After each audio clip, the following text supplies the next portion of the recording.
Hi friends, నమస్తే. Welcome back to Sudha Vahini vlogs. నేను మీ సుధా. మనం రెస్టారెంట్కి కానీ బయటకు కానీ వెళ్ళినప్పుడు ఫస్ట్ మనం ఆర్డర్ చేసే starter veg manchurian or gobi manchurian. Already gobi manchurian మన ఛానల్లో ఉంది. ఎవరైనా చూడకపోతే లింక్ డిస్క్రిప్షన్లో ఇస్తాను, చూడండి. ఈ వెజ్ మంచూరియాని రెస్టారెంట్ స్టైల్లో ఈజీ అండ్ టేస్టీగా ఎలా ప్రిపేర్ చేయాలో చూసేద్దామా. ఫస్ట్ బౌల్లోకి సన్నగా తరిగిన 2 కప్స్ క్యాబేజ్ తురుమును తీసుకోవాలి.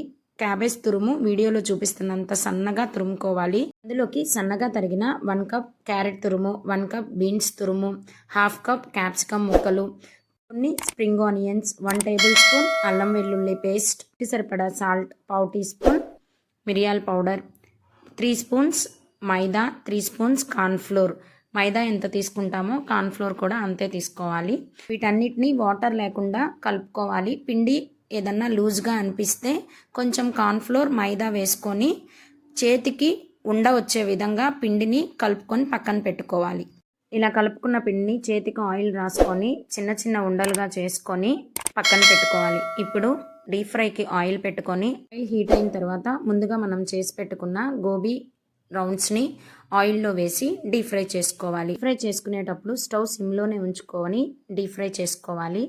అలా అయితేనే గోబీ లోపల వరకు ఉడికి తినేటప్పుడు లోపల పచ్చివాసన లేకుండా పైన క్రిస్పీగా ఉండి టేస్ట్ బాగుంటుంది. ఆయిల్లో ఈ గోబీ ఉండల్ని వేసిన వెంటనే కదపకుండా 1 సైడ్ ఫ్రై అయిన తర్వాతనే మరో సైడ్కి టర్న్ చేసుకోవాలి. అప్పుడే ఈవెన్గా ఫ్రై అవుతుంది. ఇలా అన్ని గోబీ ఉండల్ని డీప్ ఫ్రై చేసుకొని పక్కన పెట్టుకోవాలి. ఇప్పుడు నెక్స్ట్ ప్రాసెస్ చూద్దాం. స్టవ్ వెలిగించి కడాయి పెట్టుకొని అందులోకి 1 టేబుల్ స్పూన్ ఆయిల్ వేసి ఆయిల్ కొంచెం హీట్ అయిన తర్వాత అందులోకి సన్నగా తరిగిన వెల్లుల్లి రెబ్బలు, సన్నగా తరిగిన అల్లం, సన్నగా తరిగిన క్యాప్సికమ్, కొన్ని స్ప్రింగ్ ఆనియన్స్, సన్నగా తరిగిన 1/2 కప్ ఆనియన్స్ వేసి ఆనియన్స్ కొంచెం ఫ్రై అయిన తర్వాత అందులోకి 2 table spoon soya sauce, 2 table spoon chilli sauce, 2 table spoon టమాటా సాస్ వేసి వీటన్నిటిని ఒకసారి కలుపుకొని 1 టీ స్పూన్ కారం, 1/2 కప్ వాటర్ పోసుకొని మూత పెట్టి 5 to 10 మినిట్స్ ఉడకనివ్వాలి.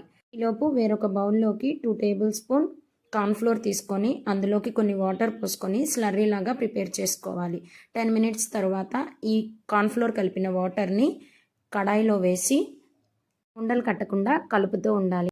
అందులోకి 1 tablespoon vinegar, 1/2 teaspoon sugar, 1/2 teaspoon మిరియాల పొడి వేసి వీటన్నిటిని కలుపుకొని అందులోకి సన్నగా తరిగిన 1/2 కప్ కొత్తిమీర, కరివేపాకుని వేసి ఉంటే 5 మినిట్స్ తర్వాత స్లర్రీ అంతా దగ్గర పడి చిక్కబడుతుంది. ఈ స్టేజ్లో ముందుగా మనం డీప్ ఫ్రై చేసుకున్న గోబీని వేసి ఆ పేస్ట్ మొత్తము గోబీకి పట్టేటట్లుగా వీడియోలో చూపిస్తున్న విధంగా కలుపుకోవాలి. పైన కొంచెం కొత్తిమీర, కరివేపాకును వేసి మూత పెట్టి ఒక 5 మినిట్స్ మగ్గనివ్వండి. 5 మినిట్స్ తర్వాత ఆ స్లర్రీ మొత్తం గోబీకి పట్టి టేస్టీగా ఉంటుంది. అంతే, ఎంతో టేస్టీ అయిన గోబీ మంచూరియా రెడీ. అందరూ తప్పకుండా ట్రై చేసి ఎలా వచ్చిందో నాకు కామెంట్ చేయండి. ఈ వీడియో కనుక మీకు నచ్చినట్లయితే లైక్ చేయండి, షేర్ చేయండి, సబ్స్క్రైబ్ చేసుకోండి. పక్కనే ఉన్న బెల్ ఐకాన్ని క్లిక్ చేస్తే నేను ఎప్పుడు వీడియో పెట్టినా ముందుగా మీకు నోటిఫికేషన్ వస్తుంది. ఆ వీడియోని చూస్తున్నారా? అయితే ప్లీజ్ సబ్స్క్రైబ్ చేసుకోండి. Stay tune to Sudha Vahini vlogs.